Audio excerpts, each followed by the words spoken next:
Bismillahirrahmanirrahim. Assalamu alaikum dear students. Welcome in subject biology class 10th and the topic is structure of human kidney.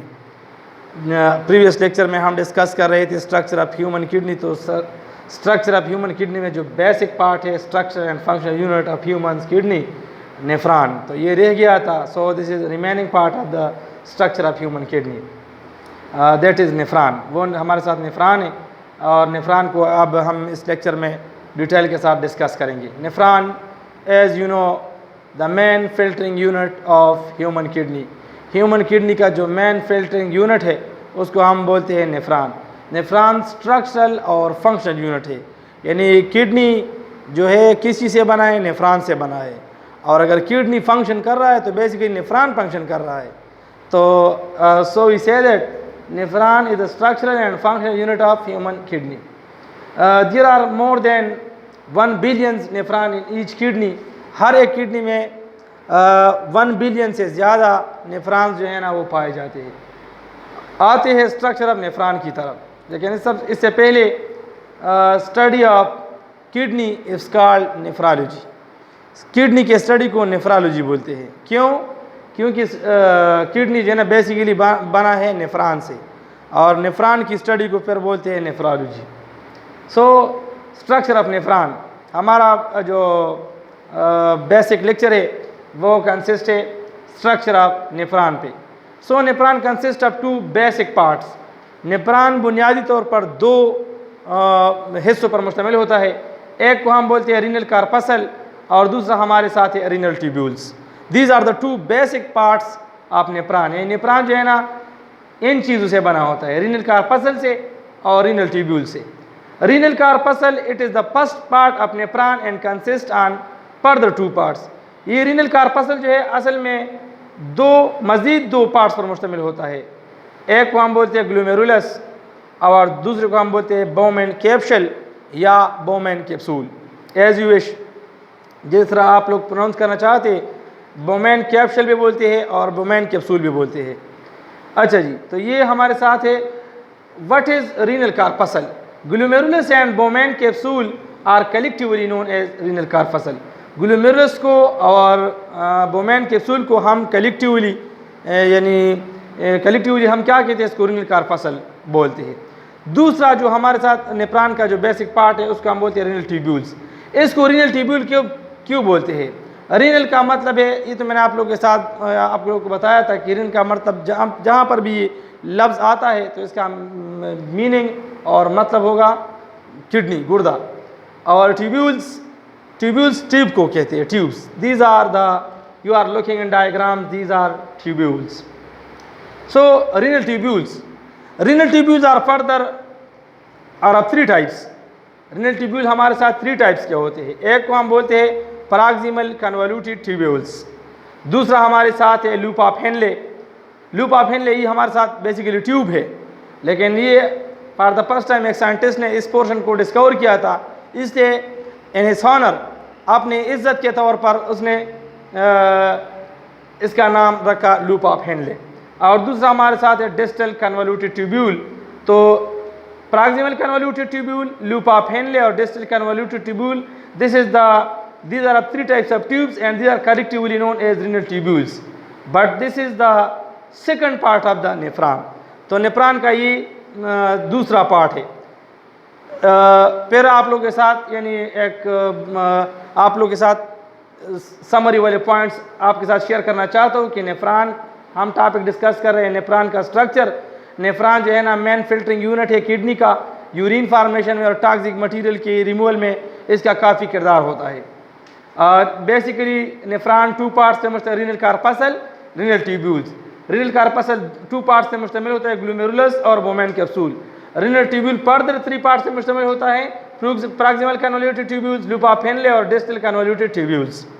तो ये हमारे साथ nephron के basic parts है।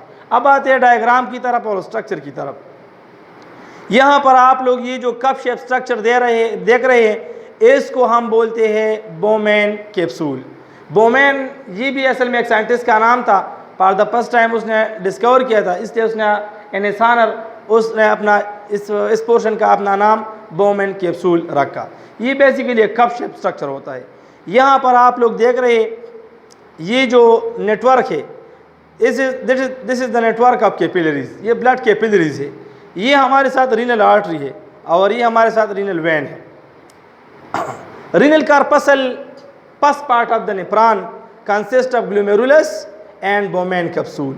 ये जो कप शेप स्ट्रक्चर यहाँ तक अगर मैं मार्कर से ड्रा करूँ इसको, तो यहाँ तक जो पोर्शन है, यहाँ तक ये वाला, ये कप शेप स्ट्रक्चर और ये network of capillaries, this is the first part of nephron और इसको हम बोलते हैं रीनल कार्पसल।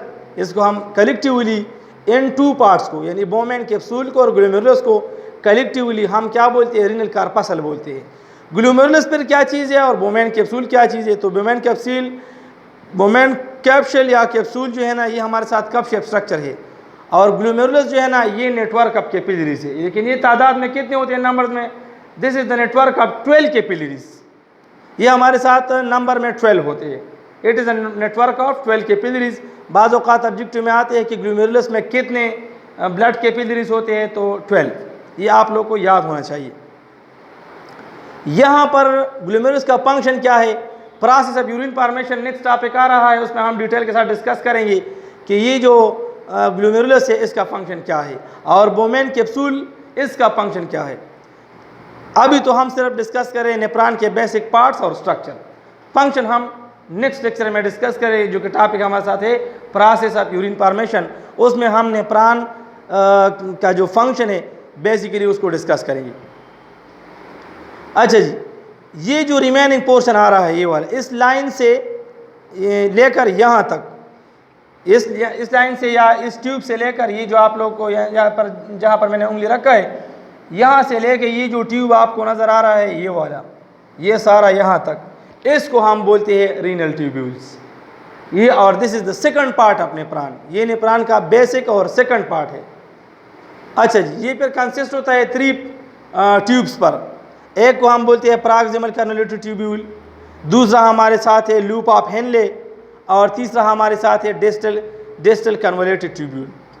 यहाँ से लेकर यहाँ तक ये जो आप लोग ट्यूब देख रहे हैं ये वाला, इसको हम बोलते हैं प्रॉक्सिमल कन्वोल्यूटेड ट्यूब्यूल्स। इसको this is the first part of renal tubule, renal tubule का फर्स्ट पार्ट। इसको प्रॉक्सिमल कन्वोल्यूटेड ट्यूब्यूल क्यों कहते हैं, एक तो आप लोग देख रहे हैं कि कन्वोल्यूटेड फॉर्म में, कन्वोल्यूटेड का मतलब बलकाई हुई, यानी इस तरह बलकाया हुआ, जिस तरह आप लोग डायग्राम में देख रहे हैं कि ये बलकाया हुआ है, यानी कन्वोल्यूटेड फॉर्म में है। और दूसरा इसको इसके लिए लफ्ज़ यूज़ किया प्रॉक्सिमल, प्रॉक्सिमल का प्रॉक्सिमिटी से निकला है। प्रॉक्सिमिटी का मतलब है एक चीज़ का करीब होना। तो अगर आप लोग देखें तो ये जो ट्यूब है प्रॉक्सिमल कन्वोल्यूटेड ट्यूब, तो ये बोमेन कैप्सूल के साथ बहुत ज़्यादा करीब और नज़दीक है। This is very very near to this portion of the nephron, यानी बोमेन कैप्सूल के साथ ये बहुत ज़्यादा यानी प्रॉक्सिमिटी में है। That's why that is called this tube is called proximal convoluted tubule. दूसरा इसको कन्वोल्यूटेड क्यों कहते हैं, तो ये कन्वोल्यूटेड फॉर्म में है।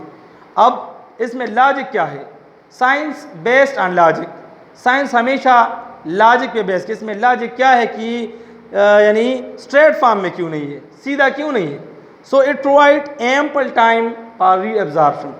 यहाँ पर ग्लोमेरुलस से जो मटेरियल, जिस मटेरियल की फिल्ट्रेशन होती है ब्लड से, यहाँ पर ब्लड आता है, ब्लड से जो मटेरियल फिल्टर हो जिसको हम कहते हैं बोमेन फिल्ट्रेट या ग्लोमेरुलस फिल्ट्रेट, तो उसमें ग्लूकोज होता है। तो ग्लूकोज की हमारी बॉडी से रिमूवल नहीं होना चाहिए, क्योंकि glucose is first energy providing substance in our body, हमारे बॉडी में फर्स्ट प्रोवाइडिंग सब्सटेंस है। इस तरह ये जो फिल्ट्रेट यहाँ तक आते हैं तो इसमें मुख्तलिफ़ किस्म के यूजफुल साल्ट्स होते हैं। फॉर एग्जांपल सोडियम आयंस हो गया, कैल्शियम आयंस हो गया, तो ये आयंस वगैरह इसमें होते हैं। तो ये आयंस अगर हमारी बॉडी से चले गई, बाहर चले गई, तो क्या होगा, इट क्रिएट प्रॉब्लम्स, तो प्रॉब्लम क्रिएट कर लेते। इस तरह इसमें होते हैं amino acid, amino acid the building blocks of protein. आप लोगों को पता है कि प्रोटीन का हमारे बॉडी में स्ट्रक्चरल रूल भी है और फंक्शनल रूल भी है। तो और प्रोटीन किस चीज़ से बनते हैं, अमाइनो एसिड से बनते हैं।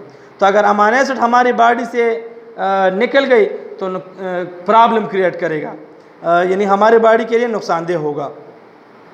तो अब देखिए अल्लाह ने इसको किस तरह डिज़ाइन किया है, इसको कन्वोल्यूटेड फॉर्म में अल्लाह ने डिज़ाइन किया। तो इसमें जो वुमेन फिल्ट्रेट होते हैं तो वो फिल्ट्रेट इसमें आसानी से नहीं गुजर सकती, and it provide ample time for reabsorption.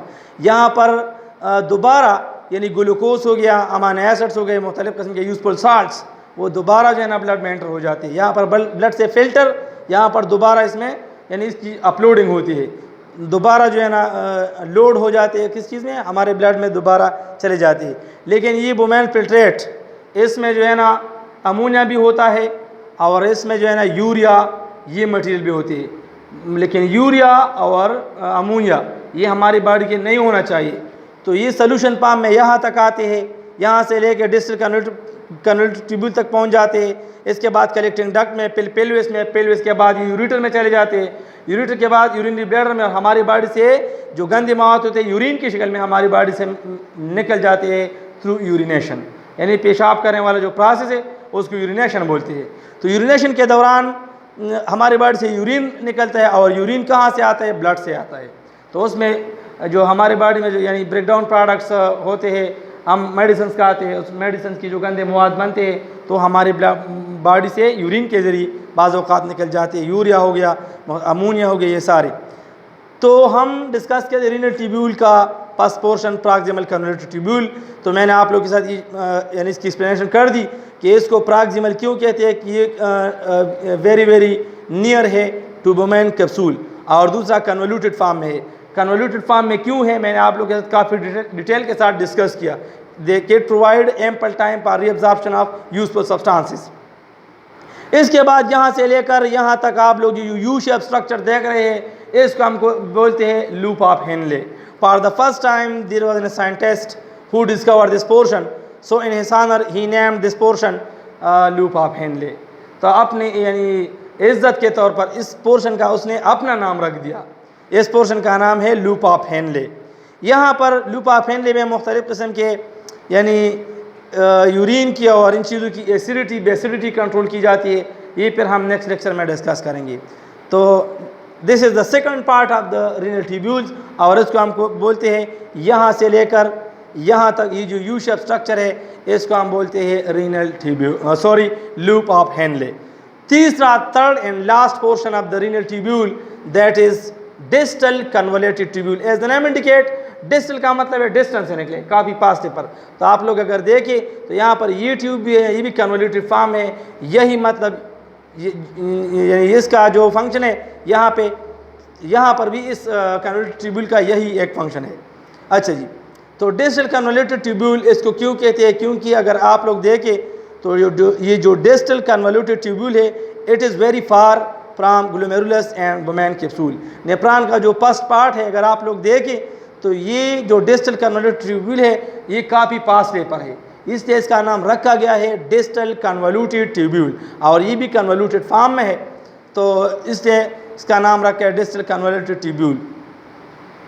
यहाँ पर जो है ना सिर्फ वाटर की रीअब्जॉर्प्शन होती है, जो गंदे मवाद यहाँ पर कंप्लीटली यूरिन की फार्मेशन इस डक्ट तक, यानी डिस्टल कन्वोल्यूटेड ट्यूब्यूल में यूरिन की जो फार्मेशन है वो मुकम्मल हो जाती है। यूरिन आता है कलेक्टिंग डक्ट में, ये कलेक्टिंग डक्ट है। आप लोग ये जो देख रहे हैं ये मुख्तलिफ ये पार्ट से कटे हुए ये इंडिकेट कर रहे हैं different collecting duct, and this is the main collecting duct. ये मेन कलेक्टिंग डक्ट है, ये ओपन हो जाता है पेल्विस में यूरिन चला जाता है इस पेल्विस से, फिर यूरेटर तक, यूरेटर से जो है ना यूरिनरी ब्लैडर एंड यूरेथ्रा के जरिए एक्सक्रीट फ्रॉम द बॉडी से निकल जाता है। अगेन दोबारा मैं आप लोगों के साथ एक शॉर्ट सा समरी आप लोग के साथ इस टॉपिक का शेयर करना चाहता हूँ। टॉपिक हमारा था structure of nephron basic structural और फंक्शनल यूनिट है, मेन फिल्टरिंग यूनिट है किडनी का और ह्यूमंस का। Nephron consist of 2 basic part, एक को बोलते हैं रीनल कार्पसल, एक को बोलते हैं रीनल ट्यूब्यूल्स। यहाँ पर वुमेन कैप्सूल और glomerulus network of capillaries, women capsule जो है ना ये कप शेप स्ट्रक्चर है, इन दोनों को कलेक्टिवली हम बोलते हैं renal corpuscle, and this is the first part of nephron. Second part that is renal tubule. Renal tubule as the name indicate, renal का मतलब है किडनी, ट्यूब्यूल का मतलब है ट्यूब्स। तो आप लोग यहाँ से लेकर ये जो यहाँ तक जो पोर्शन आप लोग देख रहे हैं, यहाँ से लेकर यहाँ तक ये जो ट्यूब्स आप लोग देख रहे हैं इसको हम बोलते हैं renal tubules. Are of 3 types, ये 3 टाइप्स क्या होते हैं, एक को हम बोलते हैं first one proximal convoluted tubule, और ये यहाँ से लेकर यहाँ तक ये जो आप लोग पोर्शन देख रहे हैं इसको हम कहते हैं proximal convoluted tubule. Second part of renal tubule that is called loop of Henley, loop of Henley इस पार्ट को बोलते हैं, और ये क्या है, ये एक यू शेप स्ट्रक्चर है। इसके फंक्शन को हम नेक्स्ट लेक्चर में डिटेल के साथ डिस्कस करेंगे। अगर मैं प्रोसेस ऑफ यूरिन फॉर्मेशन यहाँ पर डिस्कस करूँ तो फिर जो है ना ये टॉपिक्स में, क्योंकि वो नेक्स्ट टॉपिक है। अच्छा जी, प्रोसेस ऑफ यूरिन फॉर्मेशन अलग चीज़ है, वो यहाँ पे होता है बेसिकली, लेकिन अब हम इसकी स्ट्रक्चर डिस्कस करेंगे। स्ट्रक्चर हमने डिस्कस किया, इसके बाद फिर हम कि यूरिन फॉर्मेशन कैसे होता है 3 स्टेप्स में, तो हम फिर नेक्स्ट लेक्चर में डिस्कस करेंगे। थर्ड पार्ट जो है रीनल ट्यूब्यूल का वो है डिस्टल कन्वोल्यूटेड ट्यूब्यूल। ये distal convoluted tubule third last part है रीनल ट्यूब्यूल्स का, और ये काफ़ी पास पेपर होता है। मैंने आप लोगों के साथ बता दिया कि इसको डिस्टल क्यों कहते हैं। सो this is enough for today. Process of urine formation will be discussed in next lecture, and thank you so much.